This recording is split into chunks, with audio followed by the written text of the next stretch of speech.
अस्सलामुअलैकुम नाजरीन। दूसरे ट्रेलर में तुर्गुत बे ने उस्मान बे पर हमला क्यों किया? इससे भी अहम सवाल यह है कि इस जंग के दौरान नतीजा क्या निकलेगा। क्या उस्मान बे और तुर्गुत बे एक दूसरे के मुखालिफ हो जाएंगे? ये कैसे हुआ है कि उस्मान बे तैकफुर रोगतुस के किले में बाजू लहराते हुए गुस्से की हालत में दाखिल हुए और फिर वहां से रोगतुस ने उस्मान बे पर हमला क्यों नहीं किया?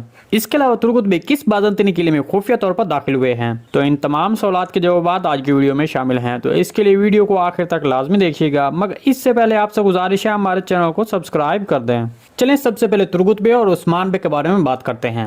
देखें, जैसा कि हम जानते हैं कि कोशिश ने तुर्गुत बे के साथ एक मुआहदा किया था कि हमारे काफिले तुर्क सरजमीनों से सही सलामत हम तक आप पहुंचाएंगे और इसके बदले में इस सामान का आधा मुनाफा आपको मिलेगा। तो इस पर तुर्गुत बे फौरन मान गए थे। दरअसल कोशिश के इस मकसद के पीछे एक जाल था, मतलब कोशिश तुर्गुत बे और उस्मान बे को आपस में लड़वाना चाहता था, क्योंकि कोशिश जानता है कि मेरे काफिले को लूटने के लिए उस्मान बे हमला करेगा और फिर आगे तुर्गुत बे जो उसकी हिफाजत करेगा वही उस्मान बे को रोकेगा। तो इस तरह कोशिश का ये मंसूबा अगली किस्त में कामयाब होता दिखाई देगा। इसलिए आपने दूसरे ट्रेलर में देखा कि तुर्गुत बे और उस्मान बे आपस में लड़ रहे हैं, तो इसके पीछे यही वजह होगी।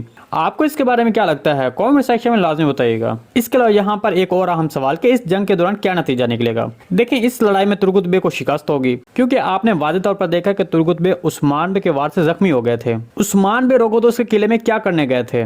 देखें, जैसा कि हम आपको अपनी पिछली वीडियो में बता चुके हैं कि एजनी किले से वापस आते वक्त मालूनतुन और बुरान अलप वापस कबीले आएंगे, जबकि उस्मान बे अपने बाकी अलप्स के साथ कहीं और जा सकते हैं, क्योंकि जब उस्मान बे कबीले में दाखिल हुए तो उसके साथ मालूनतुन और बुरान अलप साथ नहीं थे।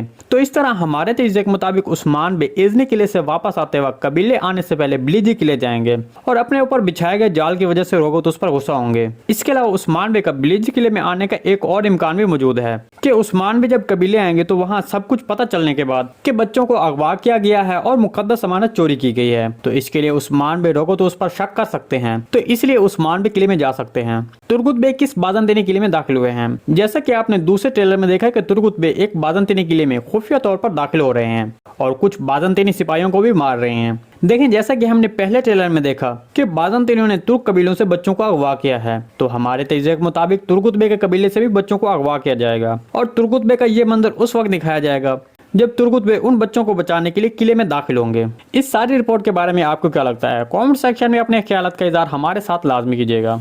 जी नाज़रीन, आज की वीडियो बजाएं तक थी, उम्मीद आपको पसंद आई होगी। अगर हमारी वीडियो आप तक बर वक्त नहीं पहुंच रही तो बेल आइकॉन लाजमी प्रेस कर लें, ताकि हर आने वाली नई वीडियो का नोटिफिकेशन आप तक बर वक्त पहुंचता रहे। वीडियो अच्छी लगी तो इसको लाइक शेयर कर दें। मिलते हैं किसी नई वीडियो के साथ, तब तक के लिए अल्लाह हाफिज।